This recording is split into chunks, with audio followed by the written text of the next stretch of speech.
Hey everybody, here's another video. Like I said, I was gonna make more like these. This one specifically is gonna be talking about the Breath of Kin story, the script and stuff, and that journey and process and tips and tricks that I've learned along the way. I had this whole idea of how I want to organize it and bullet points and all that. I actually recorded it like a few weeks ago, and the camera was kind of blurry because when I was working on the focus, it was focused like when I was closer, not when I was at the proper distance, and I was like, crap. If you hear sounds in the background, that's my wife being a mom, and right now she's teaching my kid something. To like I have a toddler, so teaching her color, shapes, words, right? Just helping this girl develop. So if you hear that, that's what's happening in the background. Aside from some background music, and this music that I have in the background specifically, it may or may not fit. Hopefully it does, but it is a song made for my friend Pablo, which is for one of the stages in my Breath of Kin graphic novel. But I'll get to that in a bit and talk about that later. I want to talk about the script. So Breath of Kin, I finished the script. And why did I do a script? Well, I did a script because I didn't want to keep fixing and editing and changing things when I was storyboarding and or when I was paneling. Storyboarding is more forgiving than when I'm paneling, but that takes a lot of time and effort drawing and putting everything together.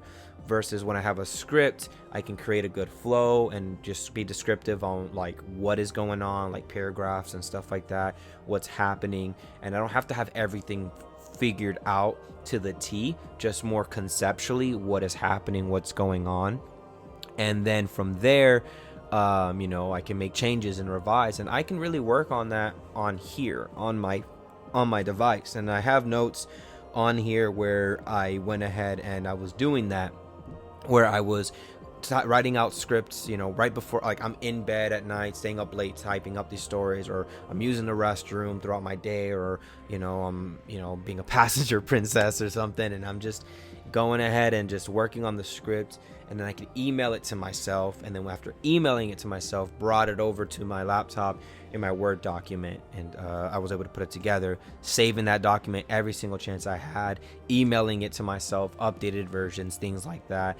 I even was I was very hasty, and I was getting very eager to just share it with people to start getting it reviewed. I made a Google form that was a critique form so that I can get a better understanding of people with different tastes, how well they will receive, or lack of wellness, right? I don't think that's proper English, but anyways, how well they will receive or not receive the story.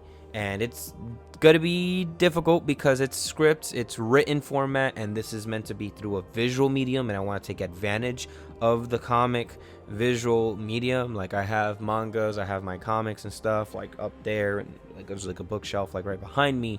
Like I got like Full Metal Alchemist, Dragon Ball Z.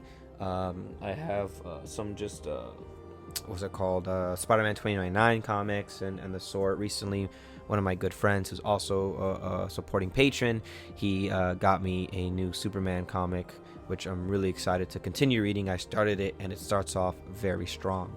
But yeah, so those are just some things there, and I want to produce high quality content.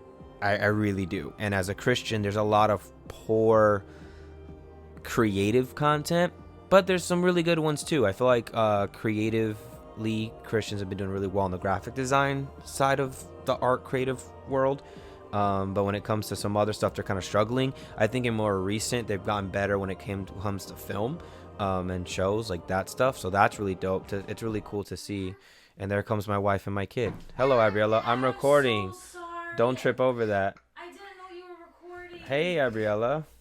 Dada. Abriella. Dada. Hey, baby. Say hi. Say hi. Breath of Kin's inspired off this little one right here.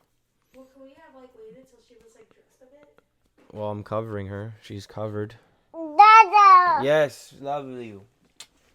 I'm so sorry. I'll cut baby. some of this out. What? Okay, can you take her? Come, baby. Come on. We're gonna get you ready, so go outside. Alrighty. I can't find the clips. Yeah, so that was my kid. Anyways, so with Breath of Kin and all that, it's inspired by her.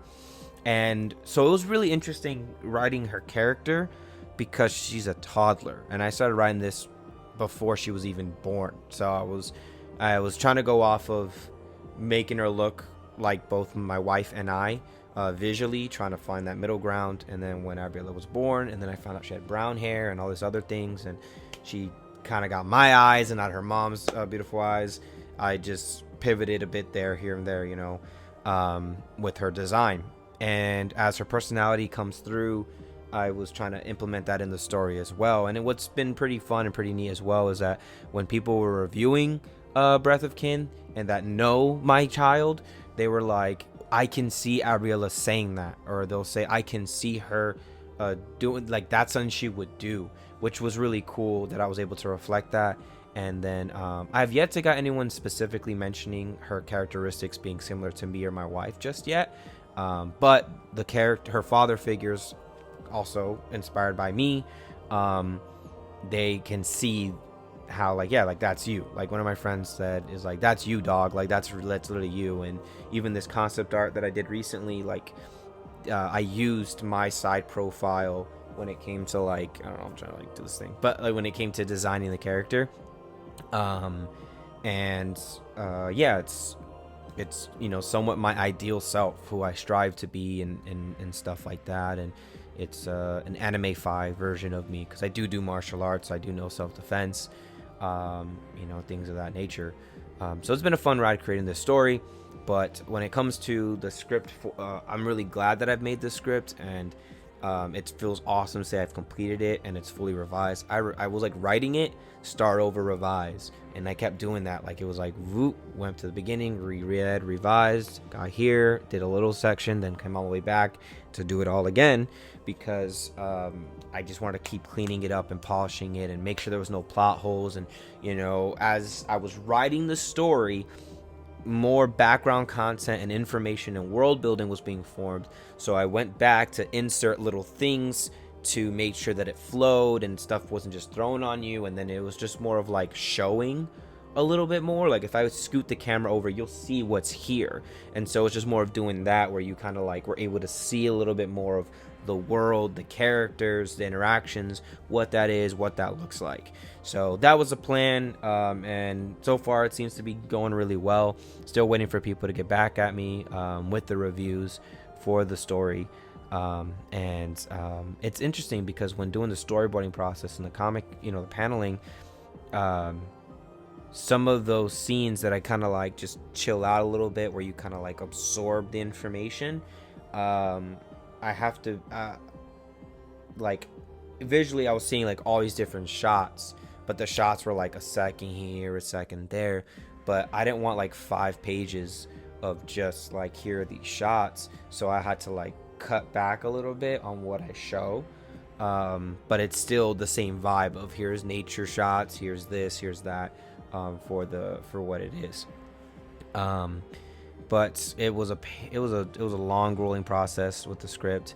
Sometimes I was really inspired and hyped about it, and then there was times where I didn't want to stop my flow, so I put like blanks for certain dates, names, or characters for different things. So when I came back, I would just fill in the blank, and if I didn't have enough energy for the day, I did like bullet points.